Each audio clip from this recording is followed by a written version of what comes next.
प्रणाम मित्रों, जय श्री राम। कैसे हम अपने संकल्पों का प्रयोग करें? तो हमारे जीवन में अभी वर्तमान में किस प्रकार का दुख है, कष्ट है, चाहे वह शारीरिक है चाहे वह मानसिक है, उसका आपको स्वयं ही पता होगा जब आप स्वयं से जुड़ेंगे।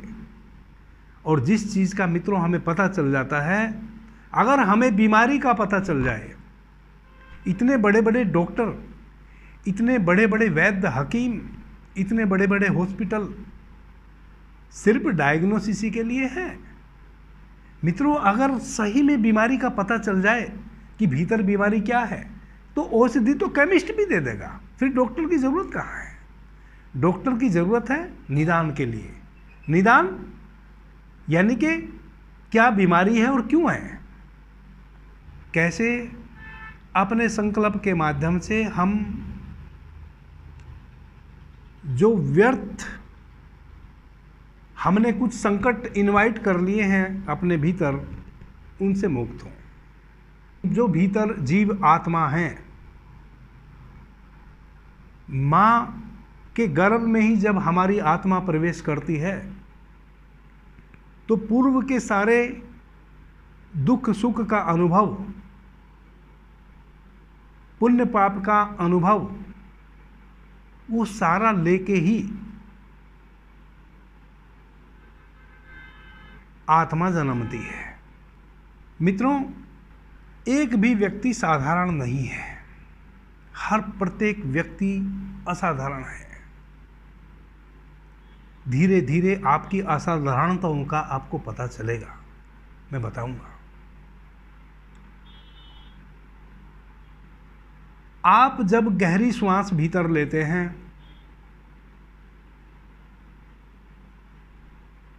आपके रोवे रोवे तक जब वह श्वास फैलती है, और उस श्वास के साथ जो भी आप भीतर विचार लेके जाते हैं, वह भी आपके रोवे रोवे तक प्रवाहित हो जाता है। आपका पूरे शरीर का रोमा रोमा उसको ऑब्जर्व कर लेता है, आपकी पूरी आत्म चेतना उसको ऑब्जर्व कर लेती है। देखिए ना, किन्हीं को अगर दुख है तो निरंतर दुख में पड़ा हुआ है, क्योंकि एक दुख दूसरे दुख को लाने का कारण बन जाता है। क्योंकि अभी मुझे दुख है, कोई कितनी भी अच्छी बातें बाहर कर रहा हो, कहीं संगीत बज रहा हो, मुझे किसी भी चीज़ में रस नहीं आएगा। मैं अपने उस दुख की ही भीतर माला जपता रहूँगा निरंतर। और वह दुख की माला क्या है? प्रत्येक श्वास के साथ वह दुख के भाव मेरे भीतर रोम रोम में व्याप्त हो रहे हैं, भीतर एक एक कोशिका में, एक एक सेल में। मित्रों, श्वास सिर्फ हवा नहीं है, श्वास हमारा प्राण है, जो ब्रह्म से हम प्राण भीतर लेते हैं। प्रत्येक श्वास के साथ हम भीतर प्राण वायु लेते हैं, जिसके कारण हम जीवित हैं। और प्राण साक्षात ब्रह्म है, ऐसा वेदों में कहा है। जब आप श्वास लेते हैं और आप किसी नेगेटिव विचार से ग्रस्त हैं, निरंतर आप किसी दुख की बात से भरे हुए हैं, वह दुख का जो चिंतन है वह आपका मंत्र बन जाता है, और वह प्रत्येक श्वास के साथ हमारे भीतर गहरे उतरने लग जाता है। फिर हम उस दुख से उबर नहीं पाते, दुख हमारा मल्टीप्लाई होता चला जाता है।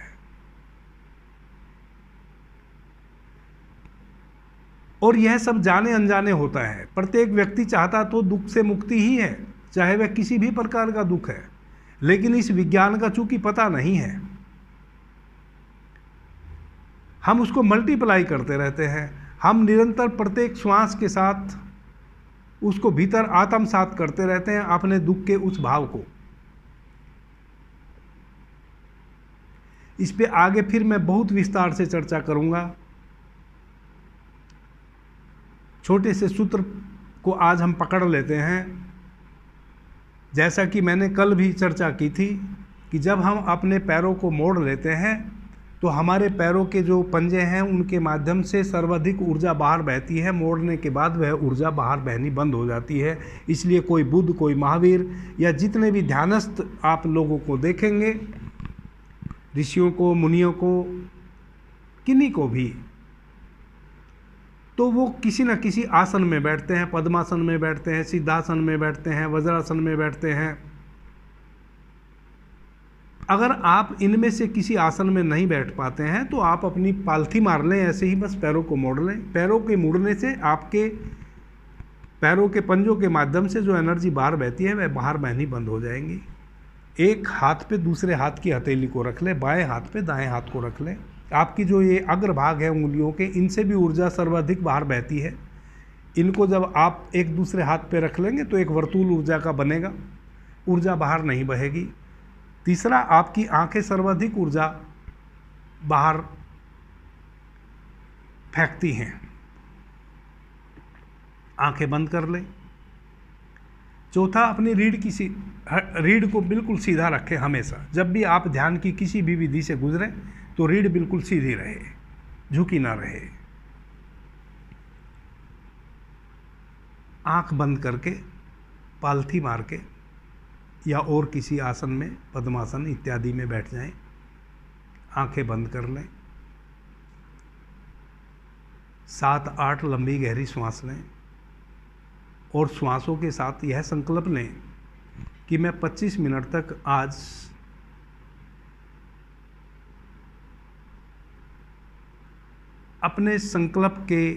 अपने लिए हुए संकल्प के उद्देश्य की पूर्ति करने के लिए बैठूंगा।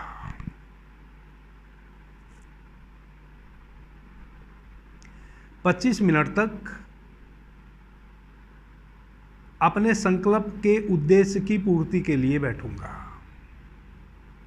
कल हमने निरुद्देश्य ध्यान पे चर्चा की थी, आज हम किसी उद्देश्य से ध्यान में बैठेंगे। 10 गहरी श्वास लें। श्वासों को अपनी नाभि के आसपास तक जाने दें। जितनी धीमी गति से श्वास भीतर लेंगे उतनी ही धीमी गति से श्वास बाहर छोड़ेंगे। जब आप श्वास को भीतर लेंगे, नासाग्र को जब आपकी श्वास छुएगी, वहीं से एक संकल्प लेना शुरू करेंगे कि मैं आज जिस उद्देश्य का संकल्प ले रहा हूँ, 25 मिनट तक उस उद्देश्य की पूर्ति के लिए मैं ध्यान में बैठूंगा। जब आप 25 मिनट तक ध्यान में उस उद्देश्य जो आप संकल्प लेने वाले हैं किसी उद्देश्य का, उस उद्देश्य के हेतु के लिए बैठेंगे, तो यह आपका संकल्प, अगर आपने कल की विधि से कुछ दिन अभ्यास किया है, बहुत गहरे में जाएगा और 25 मिनट तक कोई भी इस अस्तित्व की कोई भी ऐसी परिस्थिति आपको 25 मिनट आपके ध्यान से नहीं डिगाएगी, अगर यह संकल्प आपका इस प्रकार से श्वासों के साथ भीतर तक प्रविष्ट हो गया। जैसे कि मैं कहता हूं कि इस ब्रह्मांड से आप जुड़े हैं। ब्रह्मांड, आप एक छोटा ब्रह्म ही हैं, ब्रह्मांड ही हैं। जब आप अपने भीतर संकल्प लेते हैं तो ये पूरा ब्रह्मांड आपके संकल्प को पूरा करने में लग जाता है। कैसे लग जाता है इस पे भी मैं बात करूंगा आगे। तो आप संकल्प लीजिए, आज का मेरा संकल्प है किसी उद्देश्य के हेतु 25 मिनट में बैठूंगा, उठूंगा नहीं। 10 गहरी श्वासों के साथ इस संकल्प को लीजिए। अब प्रत्येक भीतर आती श्वास 2 मिनट देखिए कि श्वास भीतर कहां तक फैल रही है, और आपके जीवन में सर्वाधिक कष्ट वाली जो भी बात है, जिस प्रकार का भी आपको सर्वाधिक दुख है, सर्वाधिक कष्ट है, उस कष्ट की मुक्ति के लिए आप प्रत्येक श्वास, जो भीतर श्वास आ रही है, एक मंत्र बना लीजिए। जैसे कोई भी आपको सबसे ज़्यादा सालने वाला जो भी आपको कष्ट है, मान लिया आपको माथे में दर्द है, मैं एक शारीरिक कष्ट की बात कर रहा हूँ, और बहुत सारे कष्ट हो सकते हैं आपको, मानसिक हो सकते हैं, शारीरिक हो सकते हैं, आर्थिक हो सकते हैं। मैं संकल्प ले रहा हूँ कि मैं अपने जिस उद्देश्य का मैंने संकल्प लिया है उसकी पूर्ति के लिए 25 मिनट बैठूंगा। 10 श्वासों के साथ इस संकल्प को लिया। उसके बाद प्रत्येक श्वास को भीतर आने दीजिए और प्रत्येक श्वास के साथ भाव कीजिए, मेरे जो सर में दर्द था उसकी औषधि ब्रह्म से मैं श्वास के माध्यम से भीतर ले रहा हूँ। और धीमे धीमे श्वास को भीतर भरने दीजिए। इस भाव के श्वास लीजिए कि जो भी मेरे माथे में दर्द का कारण था उसकी औषधि ब्रह्म से श्वास के माध्यम से मैं भीतर ले रहा हूँ। और उतनी धीमी गति से श्वास को बाहर छोड़िए। मेरे सिर में दर्द पैदा करने वाला जो विकार था वह बाहर जाती हुई श्वास के साथ बाहर विसर्जित हो रहा है। प्रत्येक श्वास के साथ भीतर अनुभव कीजिए कि मेरे सिर में जो दर्द था उससे संबंधित औषधि ब्रह्म से मैं सींच रहा हूँ प्रत्येक श्वास के साथ।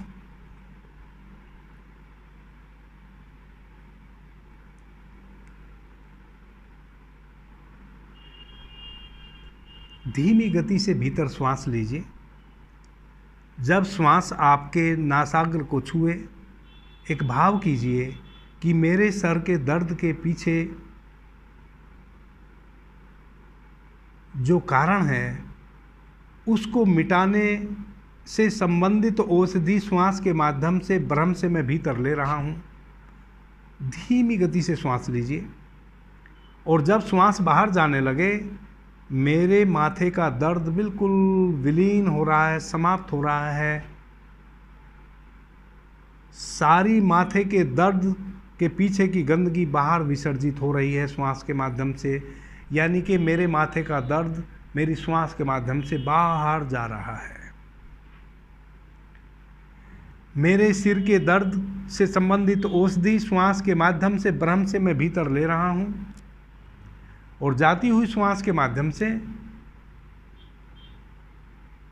माथे के दर्द को मैं बाहर विसर्जित कर रहा हूँ।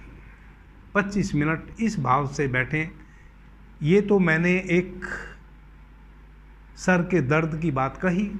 आपके जीवन में जो भी आप संकट महसूस करते हैं निरंतर, जो सबसे ज़्यादा आपको सालता है, 10 दिन आप उस संकट के निवारण के लिए इस प्रकार से अपने श्वासों की गतिविधि से गुजरिए।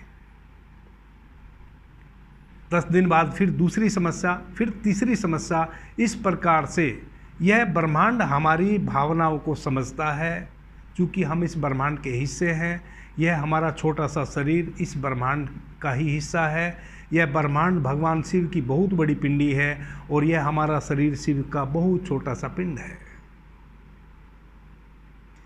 जो भी इस ब्रह्मांड में तत्व पाए जाते हैं वे सारे मेरे शरीर में भी विद्यमान हैं।